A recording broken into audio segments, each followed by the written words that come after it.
네, 오늘은 우리가 맥주 감사주일로 이 자리에 모였습니다. 2026년 전반기를 우리가 돌아보면서 하나님께서 함께 하신 그 놀라운 은혜를 우리가 또 감사할 수 있고요. 또 남은 후반기에도 또 하나님께서 우리의 발걸음을 인도하시고 도와주실 줄로 우리가 믿고 기대하며 예배할 수 있는 이 자리가 얼마나 큰 복인지 모르겠습니다. 오늘 이 시간에 우리가 잠깐 잊고 있었던 우리 감사에 대한 부분을 다시 깨울 수 있는 그런 시간이 될 수 있기를 간절히 바랍니다. 한국전쟁이 한창 있을 때의 이야기입니다. 경북의 한 산골 마을에 한 어머니가 살고 있었습니다. 전쟁통에 남편을 잃고 또 어린 새 아이를 데리고 피난길을 나서게 됩니다. 먹을 것이 없고 갈 곳도 막막했습니다. 그러던 어느 날 밤에 이름도 모르는 한 군인이 찾아와 쌀 한 자루와 그리고 담요를 두고 조용히 사라진 것입니다. 그 어머니는 그날 밤 아이들을 끌어안고 밤새 울었습니다. 그 군인이 누구인지 끝내 알지 못했고 다시 볼 수는 없었지만 어머니는 평생 그 은혜를 마음에 품고 살았습니다. 세월이 흘러서 그 이야기를 아들이 듣게 된 것입니다. 그러면서 어머니에게 물어보는 거예요. 어머니, 그 군인이 누군지도 모르는데 어떻게 평생 감사하며 살아오셨습니까? 그러자 어머니가 이렇게 대답을 했습니다. 그 사람이 누군지는 모르지만 그 손길이 하나님이 보내신 손길이라는 것을 알았단다.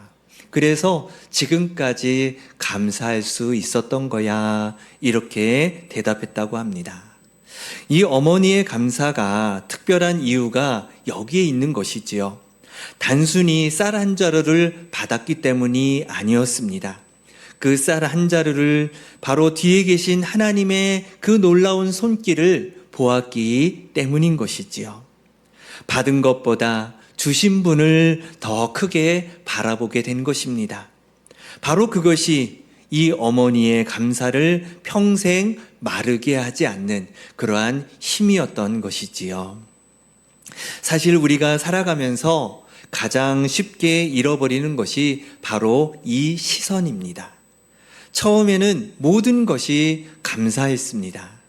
처음 직장에 취직할 때에, 또 오랫동안 아팠던 몸이 회복되었을 때에, 사랑하는 사람과 처음으로 가정을 이루었을 때에, 그 순간에 얼마나 가슴 벅찬 일이었습니까? 그런데 시간이 지나면서요, 그 모든 것이 당연하게 여겨지기 시작한다라는 것입니다. 과학자들은 이런 현상을 감각순응이라고 그렇게 부릅니다. 사람의 뇌는 새로운 자극에는 예민하게 반응하지만 같은 자극이 반복이 되면 금세 익숙한 것으로 분류해 버린다라는 것이죠. 처음 맡은 향기도 잠시 후에는 느껴지지 않습니다. 처음 들어간 방의 그 온도를 의식하지 못하게 되는 것이죠. 우리의 뇌가 그렇게 만들어졌다라는 겁니다. 그런데 이 감각순응이 마음의 영역으로 옮겨오면 무서운 일이 벌어진다라는 거예요. 어제의 기적이 오늘의 당연함이 된다라는 겁니다. 그 감격이 사라진 그 자리에 덤덤함의 자리를 차지하게 된다라는 것이죠. 이것이 우리 인간의 가장 깊은 영적 문제 가운데의 하나입니다. 오늘 본문에는 인생의 가장 밑바닥에서 놀라운 기적을 경험하게 된 10명의 사람의 이야기가 나옵니다. 그런데 그 기적의 한복판에는 예수님께서 주목한 것이 무엇이냐? 그것은 기적 자체가 아니었다라는 것이죠. 단 한 사람의 감사였습니다. 단 한 사람의 고백이었다라는 것이죠. 오늘 이 말씀을 통해서 기적보다 더 빛나는 감사가 무엇인지 함께 은혜를 나누려고 합니다. 오늘 본문 11절 말씀에 보면은요, 예수님께서 예루살렘을 가시려다가 사마리아와 갈릴리 사이를 지나쳐 가시게 됩니다.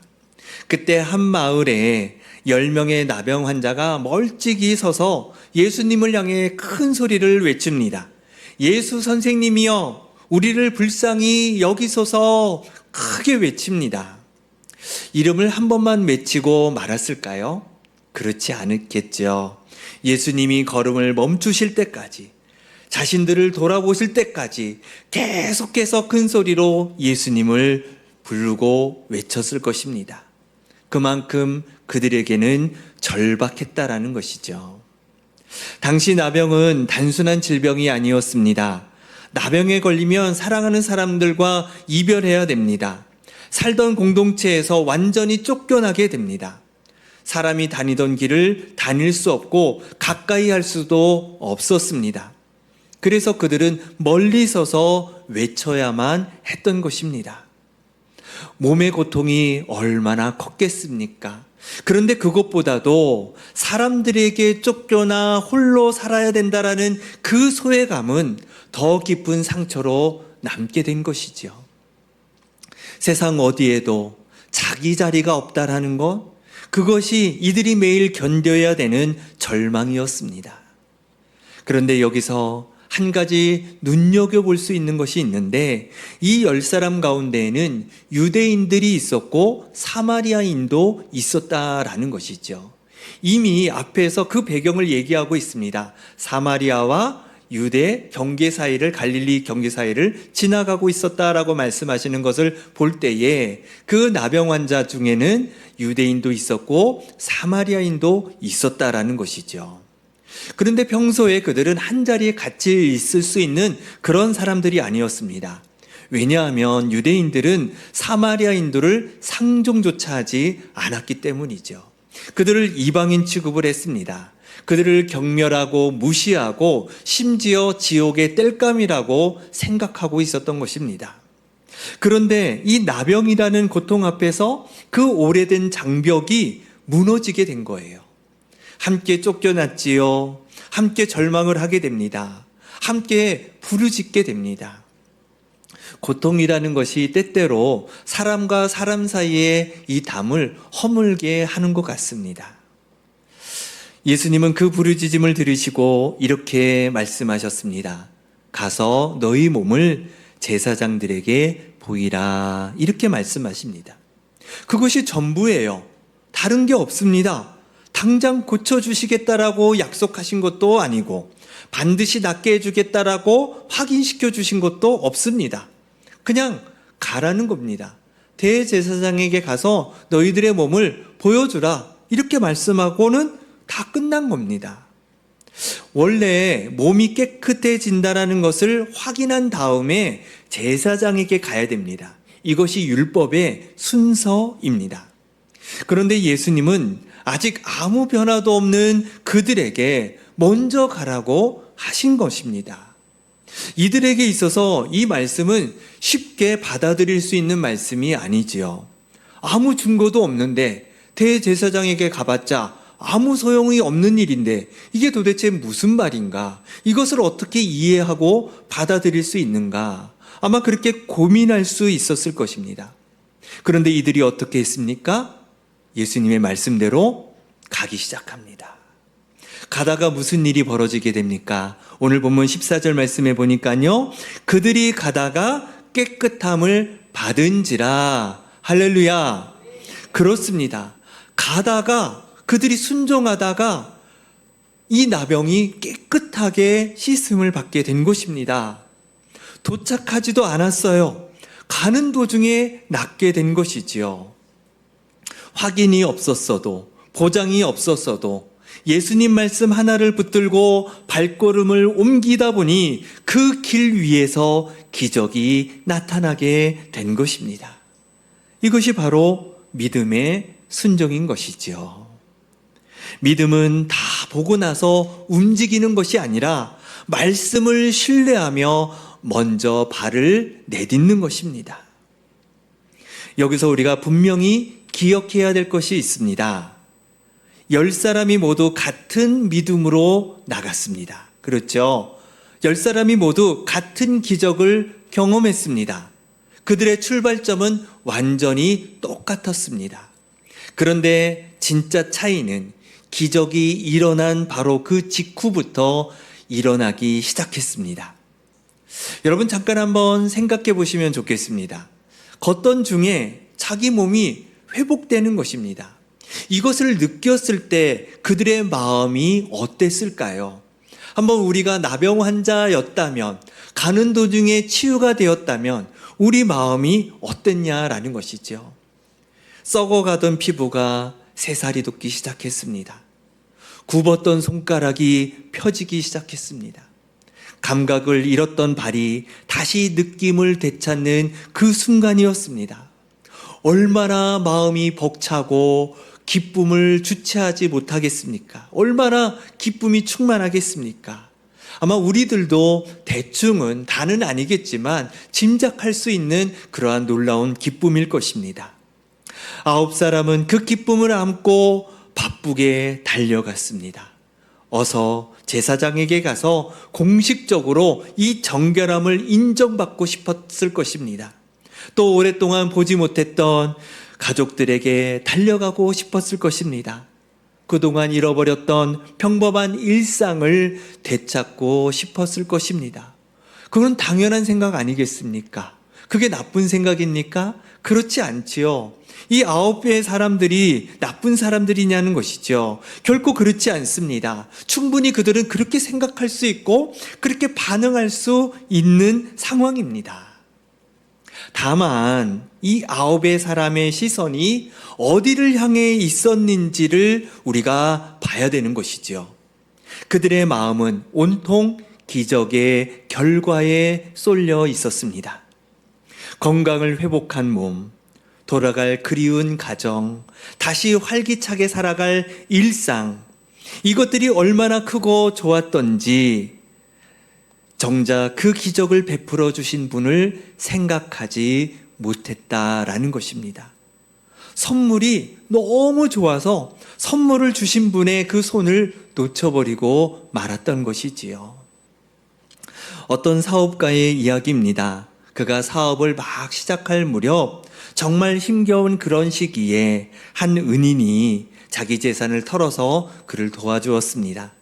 그 도움이 없었다면 오늘의 그도 없었을 것입니다.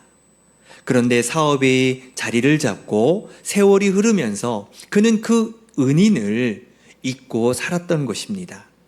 이따금 생각은 납니다. 그때 참 고마웠지 하고 넘겼을 뿐이지 찾아가서 그 감사를 전하지 않았습니다. 그러다가 은인이 세상을 떠났다라는 소식을 듣게 되던 날, 그는 오랫도록 통곡하고 말았습니다.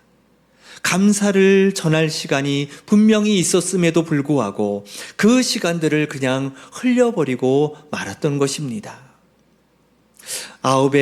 이 9의 사람들의 이 모습이 바로 이러했던 것이죠.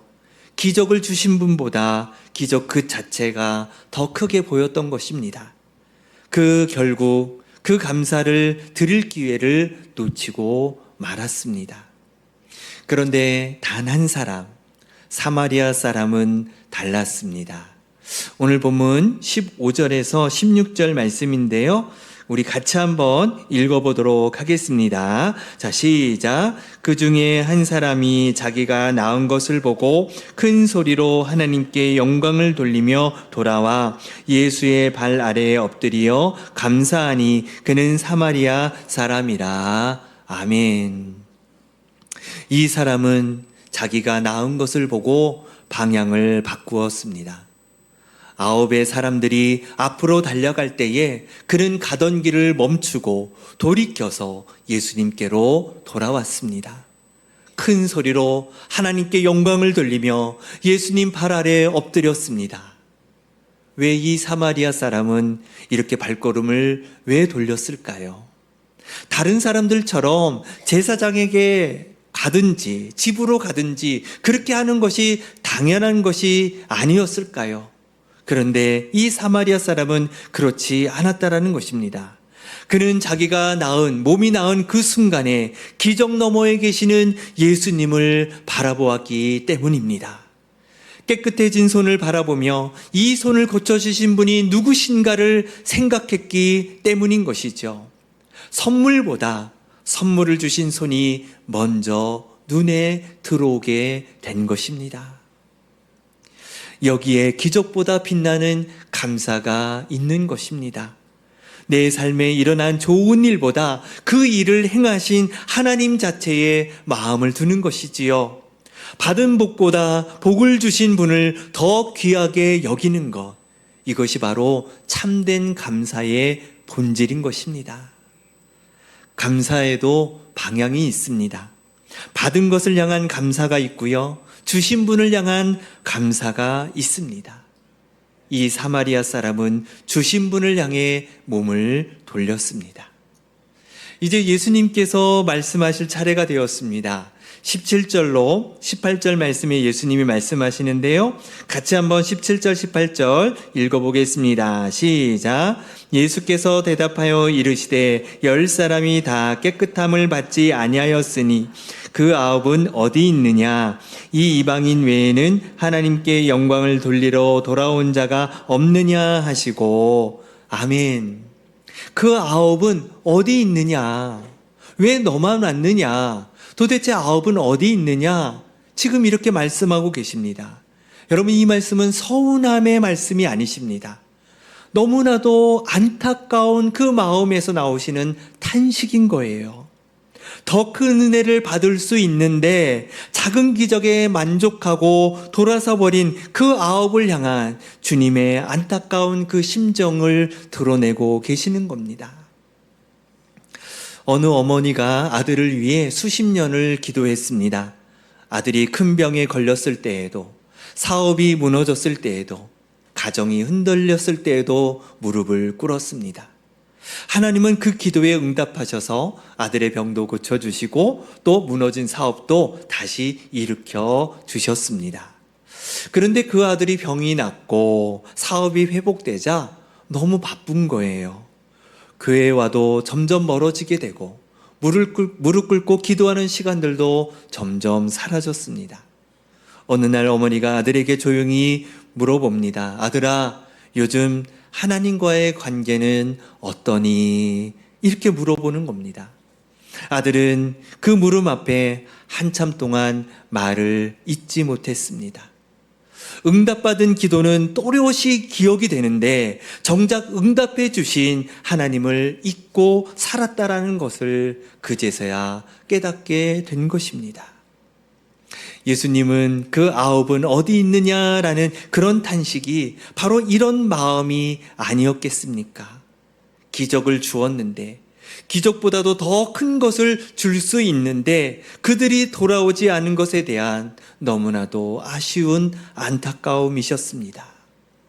그리고 발 앞에 엎드린 이 한 사람을 향해 예수님이 선포하십니다. 19절 말씀에 일어나라, 내 믿음이 너를 구원하였느니라. 할렐루야. 그렇습니다. 이제 기적이 일어난 것뿐만이 아니라 이 영혼이 구원을 받게 된 것입니다. 사랑하는 성도 여러분, 이 말씀을 우리는 놓치지 말아야 됩니다. 10사람이 모두 깨끗함을 받았습니다. 육신의 치유는 10사람 모두에게 동일하게 되었습니다. 그런데 예수님은 오직 이 한 사람에게만 내 믿음이 너를 구원하였느니라 라고 선포하고 계시는 겁니다. 9사람은 육신의 나병이 나은 것으로 끝났지만 이 한 사람만은 영혼의 구원까지 받게 된 것이지요.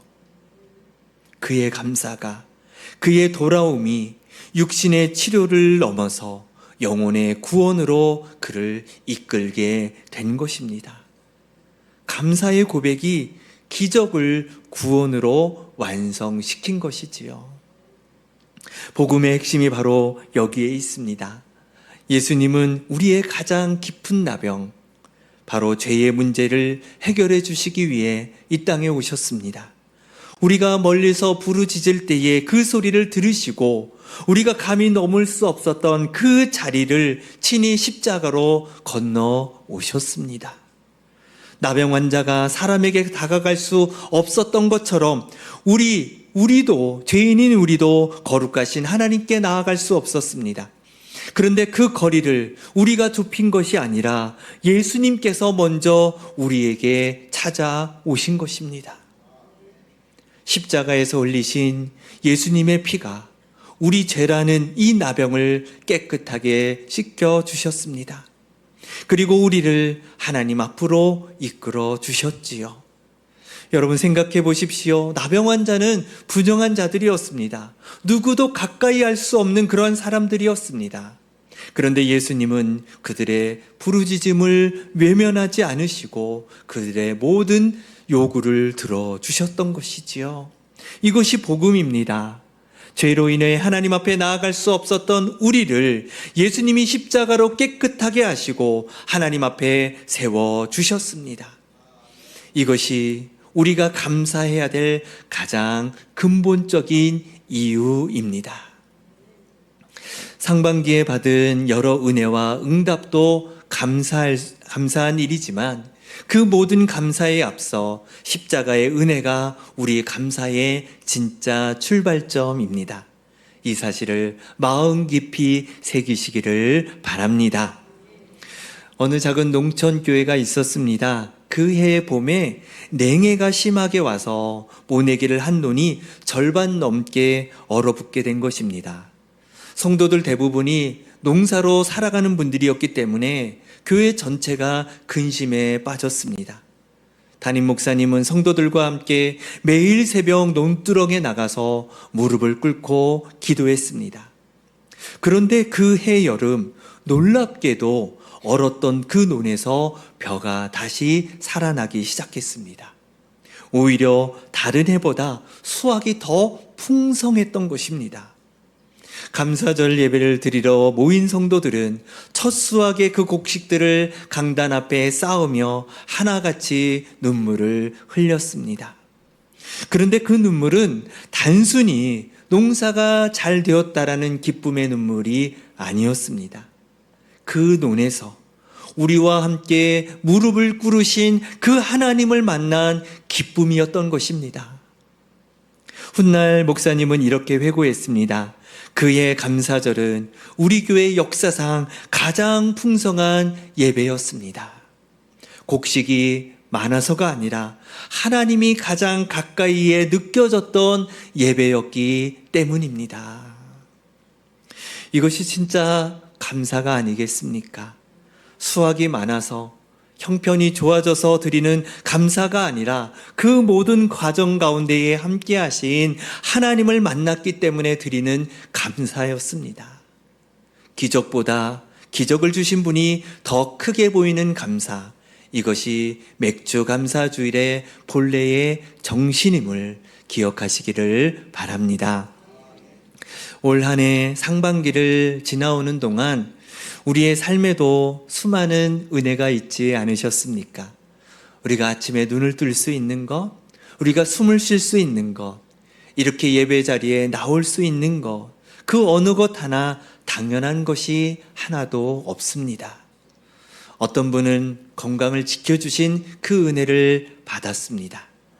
또 어떤 분은 넘기기 힘든 그 고비를 무사히 지나가게 하신 그 은혜를 받았습니다. 또 어떤 분은 눈에 보이는 큰 기적은 없었던 것 같지만 흔들리지 않는 그 시간들을 끝까지 버틸 수 있도록 붙들어 주신 그 은혜를 받았습니다. 이 모든 것이 바로 길 위에서 일어난 기적들입니다. 그런데 오늘 이 말씀이 오늘 우리에게 묻고 있습니다. 여러분은 지금 어디에 서 계십니까? 9사람처럼 받은 것을 안고 바쁘게 달려가고 있는 중입니까? 아니면 이 한 사람처럼 주님 앞에 돌아와 엎드려 있습니까? 오늘 이 맥주 감사주일이 감사의 조건을 손으로 헤아리는 그런 시간이 되기보다는 그 모든 은혜를 베풀어 주신 하나님의 얼굴을 마주하는 오늘 복된 날이 되기를 소망합니다. 받은 선물의 목록을 나열하는 날이 아니라 그 선물을 주신 그 주님을 붙드는 날이 될 수 있기를 소망합니다. 예수님의 발 앞에 엎드린 그 사마리아 사람처럼 오늘 우리도 이렇게 고백하셨으면 좋겠습니다. 주님, 주님이 하셨습니다. 이 모든 것이 주님의 은혜입니다. 우리 한번 따라 하실까요? 주님이 하셨습니다. 이 모든 것이 주님의 은혜입니다. 이렇게 고백할 때 주님께서 우리에게 말씀하십니다. 내 믿음이 너를 구원하였느니라. 아멘.